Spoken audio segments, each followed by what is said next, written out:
नमस्कार दोस्तों, जय हिंद, वंदे मातरम। आप सभी का एक बार फिर से बहुत बहुत स्वागत है आपके अपने YouTube चैनल एग्ज़ाम ट्रिकी में, जहां पर दोस्तों आज हम बात करेंगे यूनिट 1.5 और ये 1.5 यूनिट है आपके पेपर नंबर 7 की। इसके पहले 1.1 से लेकर के 1.4 तक की वीडियोस अपलोड की जा चुकी हैं। अगर आपने नहीं देखा है तो चैनल के प्लेलिस्ट में जा कर के आप लोग वहाँ से वीडियोस को देख सकते हैं, या फिर आप लोग वीडियोस में भी जा कर के उसको सर्च करके देख सकते हैं। तो यहाँ पर आज हम लोग बात करेंगे role of government and non government agencies of education, शिक्षा में सरकारी और गैर सरकारी एजेंसियों की भूमिका। शिक्षा में सरकारी एजेंसियाँ क्या करती हैं और गैर सरकारी एजेंसियाँ क्या करती हैं, जिसको हम लोग NGO के नाम से जानते हैं, वो लोग क्या करते हैं। तो इस पर आज हम लोग चर्चा करते हैं। तो बात करते हैं, शिक्षा में सरकारी और गैर सरकारी एजेंसियाँ महत्वपूर्ण भूमिका निभाएंगी। ये क्या करती हैं? ये सभी एजेंसियाँ शिक्षा की प्रणाली को बेहतर बनाने का कार्य करती हैं। ये सभी एजेंसियाँ जो हैं वो शिक्षा की प्रणाली को बेहतर बनाने का कार्य करती हैं, उसको सुदृढ़ करने का कार्य करती हैं, और जो भी नीतियाँ अपनाई जाती हैं ऐसी शिक्षा देने के लिए जो गुणवत्ता वाली हो। बच्चों को गुणवत्ता वाली शिक्षा जो है वो मिल सके, यानी कि एक बेहतर शिक्षा, एक गुणवत्तापरक शिक्षा मिल सके, जिससे कि क्या बच्चे चाहे आर्थिक हो, सामाजिक हो, ये सभी चीज़ों में बच्चों का राष्ट्रीय विकास जो है वो हो सके, उनके विकास को बढ़ावा मिल सके, और एक समग्र जो बच्चे हैं समग्र रूप से समाज तक पहुंच सकें। तो सबसे पहले हम लोग बात करते हैं आपके सरकारी एजेंसियों की। सबसे पहले हम लोग बात करेंगे सरकारी एजेंसियों की। जैसे आप देख रहे होंगे सरकारी एजेंसियां, अभी आप लोगों ने नेशनल एजुकेशन पॉलिसी NEP जब आई थी आपकी, ठीक है, आपकी 2020 में आई, उसके पहले में भी जब 1986 में, तो ये सारी चीज़ें जो हैं राष्ट्रीय शिक्षा नीति NEP, ठीक है। अब क्या किया गया, सरकारी एजेंसियों ने इसके स्तर को भी बढ़ाया, निर्देश तैयार किए कि हाँ अब कैसे कैसे पढ़ाई कराई जाएगी, अब बच्चों का स्तर कैसा होगा, उनके स्तर में कैसे बेहतर उसको हम बनाया जा सकेंगे। इसके बाद में अगर हम लोग बात करें 1920 के तहत शिक्षा प्रणाली का व्यापक सुधार और योजना बनाई गई, मंत्रालय और कमीशनों द्वारा शिक्षा योजना लागू की जाती है। इसके बाद में जो भी हमारे सरकारी स्कूल हुए, कॉलेज हुए, विश्वविद्यालय हुए, इनको क्या वित्तीय सहायता देना। सरकार क्या करती है, शिक्षा पर सबसे ज़्यादा खर्च होता है हमारे भारत में, आप सभी को पता है, चाहे केंद्र सरकार हो और चाहे राज्य सरकारें हों, सबसे ज़्यादा शिक्षा पर खर्च करती हैं। तो जो भी इनके गवर्नमेंट स्कूल्स हैं, कॉलेजेस हैं, विश्वविद्यालय, यूनिवर्सिटीज़ हैं, यहाँ पर शिक्षा के खर्च को बढ़ावा देना और इनको बजट देना। साथ ही साथ एक बहुत जो इम्पॉर्टेंट चीज़ें हैं, आप लोग पढ़ने भी जाते हो, फीस भी देते हो विद्यालयों में, लेकिन आपको क्या स्कॉलरशिप भी मिलती है। आप देखते होंगे सरकारी विद्यालयों में मुफ्त पुस्तकें भी मिलती हैं, और यहाँ तक कि मिड डे मील भी 1995 से जो चलाया जा रहा है, ऐसी योजनाएं जिससे प्रत्येक बच्चा, अब आप लोग अगर राइट टू एजुकेशन एक्ट पढ़ते थे, या आप लोग अगर 2002 में जो आपका आया था सर्व शिक्षा अभियान, अगर आप उसको पढ़ते थे तो साफ साफ तौर पर कहा गया कि कोई भी बच्चा, चाहे वो गरीब हो चाहे अमीर हो, उसे शिक्षा से वंचित नहीं रहना है। स्कूल भवन का निर्माण किया गया, शिक्षक सहायक सामग्रियां वहां पर दी गई, और भैया आवश्यकता के अनुसार संसाधन वहां पर दिए गए। यदि आपको टेलीग्राम ग्रुप ज्वाइन करना है जिसका नाम है exam tricky for special education, आप ज्वाइन कर सकते हैं। लगभग में 19.3 के यानी कि 19,300 का परिवार वहां पर आपको मिलने वाला है। तो ज्वाइन कर लीजिएगा। चैनल पर पहली बार थे जरूर सब्सक्राइब कीजिएगा। अब यहाँ पर देख लीजिए, मैंने जिसका जिक्र किया साफ साफ लिखा भी है कि सर्व शिक्षा अभियान, जिसमें प्राथमिक शिक्षा के विस्तार के लिए वित्तीय सहायता दी गई। आप देखते होंगे कि भैया जो हमारे 14 वर्ष तक के बच्चे हैं उनको मुफ्त एवं अनिवार्य शिक्षा, अगर हम डिसेबल्ड बच्चे की बात करें तो कहेंगे 18 वर्ष तक के मिड डे मील योजना लाई गई, मुफ्त भोजन की जो आवश्यकता थी वो बच्चों को पूरी की गई, जिससे बच्चे को पोषण मिल सके। कहा जाता है ना कि एक स्वस्थ अगर शरीर होगा, स्वस्थ शरीर होगा तभी मस्तिष्क जो है वो स्वस्थ होगा, तभी मस्तिष्क स्वस्थ होगा। तो इस स्वस्थ शरीर के लिए ही बच्चों को भोजन की आवश्यकता, यहाँ पर भोजन दिलवाया गया। अब जो भी नीतियाँ लागू की जा रही वो कितनी गुणवत्ता वाली हैं, इस पर भी तो सरकार काम करेगी। इसके लिए इसने विश्व अनुदान आयोग बनाया। शिक्षा में गुणवत्ता की निगरानी करने के लिए इन्होंने क्या बनाया? विश्व अनुदान आयोग बनाया। राष्ट्रीय मूल्यांकन एवं प्रत्यायन परिषद भी बनाया, जिसको हम लोग NAAC के नाम से जानते हैं। तो मोस्टली अगर हम लोग पढ़ते हैं तो UGC को ही हम लोग पढ़ते हैं, ठीक है।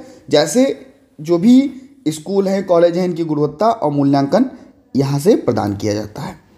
इसके बाद में क्या हुआ, आप लोग पढ़ते हो कि भैया NCERT को भी लाया गया, जो भी पुस्तकों और शैक्षिक मार्गदर्शन हमारा करता है। इसके बाद में all India council of technical, जो भी तकनीकी शिक्षा है उसको सुनिश्चित करने के लिए आपको AICTE को लाया गया। ये सारी आपके लिए बहुत, क्योंकि आप लोग कुछ भी पढ़ते हो तो NCERT से ही पढ़ते हो, आपके एग्ज़ाम में आ रहा है NCERT की बुक से आ रहा है। क्यों?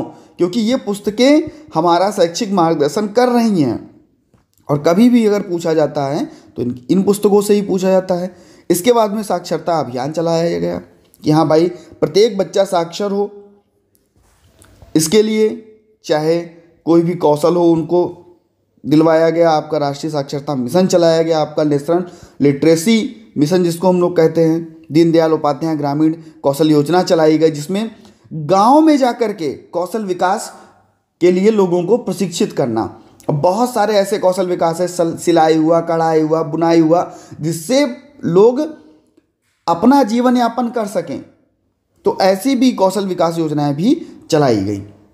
तो ये सारी चीज़ें आपके कमज़ोर वर्गों के लिए भी, विशेष जो भी SC ST OBC हैं, इनके लिए भी छात्रवृत्ति आरक्षण और समावेशी शिक्षा रणनीतियों को, जिससे कि हर वर्ग को, हर बच्चे को शिक्षा प्राप्त हो सके। दिखाया जाता है ना कि भाई इतनी सीटें जो हैं इस विद्यालय में, इतनी सीटें इन बच्चों को मिलनी चाहिए। तो ये सारी चीज़ें भी करवाई गई। इसके बाद में अब तो भाई दीक्षा पोर्टल आ गया, ई-लर्निंग प्लेटफॉर्म आ गए। इनके द्वारा भी, बहुत सारी तकनीकों के द्वारा भी, डिजिटल शिक्षा के द्वारा भी बच्चों को विशेष रूप से बेहतर प्लेटफॉर्म प्रदान किया गया, जिससे कि वो अच्छे रूप से पढ़ सकें। और यहाँ पर देख सकते हैं आप, मैंने अभी जिक्र किया था RTE एक्ट का, तो 6 से 14 वर्ष के बालकों को मुफ्त एवं अनिवार्य शिक्षा, फ्री एंड कंपलसरी एजुकेशन की बात की गई थी। तो ये सब चीज़ें थी आपकी सरकारी। अब हम लोग बात करेंगे नॉन गवर्नमेंटल ऑर्गेनाइजेशन, जिसको हम लोग गैर सरकारी एजेंसियाँ कहते हैं। गैर सरकारी एजेंसियाँ, इस पर क्या है, कुछ ना कुछ जो हाथ रहता है वो सरकारी सेवाओं का भी रहता है। जैसे गैर सरकारी एजेंसियां काम तो कर रही हैं, लेकिन सरकारी संसाधनों की पहुंच जो है वो सीमित होती है। यहाँ पर शिक्षक जो भी क्षेत्र हैं उसके लिए नवाचार, जागरूकता, संसाधन, गुणवत्ता, ये सभी प्रयास करती है कि भाई गैर सरकारी संगठन भी ऐसा कर सकता है, लेकिन किसके तहत? सरकारी ना होने के बाद भी सरकार का कुछ ना कुछ इन पर हाथ रहता है, कुछ ना कुछ इनको मदद मिलती है, ठीक है। जैसे साक्षरता अभियान नॉन गवर्नमेंटल ऑर्गेनाइजेशन भी चलाते हैं कि भाई बच्चों को, किशोरों को, वयस्कों को क्या करो, साक्षर करो, वो शिक्षा उन्हें मिल सके, उन्हें क्या है अपने समुदाय में वो जुड़ सके, और गुणवत्ता, जहाँ पर गुणवत्ता की कमी हो वहाँ पर शिक्षा मिल सके। इसके लिए भैया प्रारंभिक शिक्षा भी दीनी स्टार्ट की गई। ग्रामीणों में अगर आप लोग देखते होंगे बहुत पहले प्रौढ़ शिक्षा भी चलाई गई थी, जिसमें हमारे बुजुर्ग लोग जो जाकर के शाम को जाकर के आराम से पढ़ लेते थे। तो ये सारी चीज़ें भी शिक्षा की गुणवत्ता में सुधार करने के लिए जो भी हमारी ये एजेंसियां हैं, ये नई नई तकनीकों को, आधुनिकता को बढ़ावा देने को। इसके बाद में समावेशी शिक्षा, विशेष आवश्यकता वाले बच्चों के लिए। अब समावेशी शिक्षा में जब सभी मुख्यधारा में जुड़ेंगे जाकर के, तो ऐसा विद्यालय, ऐसा संसाधन, ऐसी सेवाएं हमें देनी होंगी कि भैया सभी बच्चे मुख्यधारा में जुड़ सके, ठीक है। चाहे वो किसी भी धर्म, किसी भी जाति, किसी भी लिंग के हों, कोई भी चाहे सामान्य बच्चा हो चाहे वो अपना विशेष बच्चा हो, ठीक है, उनकी विशेष आवश्यकताएं पूरी हो सके। इसके बाद में वंचित और आर्थिक रूप से कमज़ोर वर्ग के लिए, जिनके पास पढ़ने के लिए कुछ भी नहीं है, भैया मुफ्त शिक्षा, पुस्तकें, स्कूल बैग, ये सभी सामग्रियाँ इनके द्वारा भी दी जाती हैं। अब चाइल्ड राइट्स एंड यू, जो गरीब वंचित बच्चों के लिए शिक्षा का अवसर उपलब्ध कराता है, ये एक संस्था है, ठीक है, जो कि एनजीओ के रूप में कार्य करती है। ऐसी बहुत सारी हमारी संस्थाएं जो भारतवर्ष में किसी ना किसी एनजीओ के रूप में कार्य करती हैं और बेहतर रूप से कार्य करती हैं। नेक्स्ट, लड़कियों के लिए शिक्षा को बढ़ावा देना। भाई ग्रामीण क्षेत्रों में अगर हम बात करें तो वहाँ पर लैंगिक असमानता बहुत देखने को मिलती है। जब लैंगिक असमानता देखने को मिलती है तो उस समानता को हम कह सकते हैं बढ़ावा देने के लिए, चाहे हम बॉयज़ की बात कर लें या गर्ल्स की बात कर लें, इन सभी को समानता देने के लिए, शिक्षा के अधिकारों को दिलाने के लिए क्या भैया, लड़कियों की शिक्षा को भी जोड़ देते हैं। और विद्यालय में शौचालय, पानी की व्यवस्था, बुनियादी ढांचे जो हैं ये हो सकें, इस पर भी कार्य करते हैं। इसके बाद में अब क्योंकि सारी चीज़ें जो हैं वो तकनीकी रूप से हमारी उभर कर आ रही हैं, तो ई लर्निंग, डिजिटल शिक्षा है ना, लैपटॉप, टैबलेट, इसकी सुविधाएं भी हमारे एनजीओस प्रदान कराते हैं। तो ये सारी चीज़ें जो हैं हमारे शिक्षा के अधिकार अधिनियम में आपको देखने को भी मिलती हैं। और बच्चों की जागरूकता, उनके शैक्षिक लाभों को बेहतर करने के लिए सरकार के द्वारा जो भी कदम उठाए जा रहे हैं या जो भी कदम आपके उठाए जा रहे हैं गैर सरकारी संगठनों के द्वारा, ये बहुत इम्पॉर्टेंट था। आपके पेपर में आपसे जो 3 नंबर का प्रश्न आता है वहाँ पर आपसे पूछा जा सकता है, जो हम लोग कह सकते हैं कि लघु उत्तरीय प्रश्न जो आते हैं आपके, तो वहाँ पर आपसे पूछा जा सकता है। वीडियो अच्छा लगा हो तो वीडियो को लाइक कर दीजिएगा। और हमारे चैनल पर पहली बार हैं, ग्रुप से जुड़ना चाहते हैं व्हाट्सएप ग्रुप से, तो आपके सामने ये आपका स्कैनर है, आप इसको स्कैन करके हमारे टेलीग्राम ग्रुप से भी, एग्जाम ट्रिकी से भी जुड़ सकते हैं। तो मिलता हूँ दोस्तों नेक्स्ट वीडियो में, बने रहिएगा आपके अपने चैनल एग्जाम ट्रिकी पर। धन्यवाद।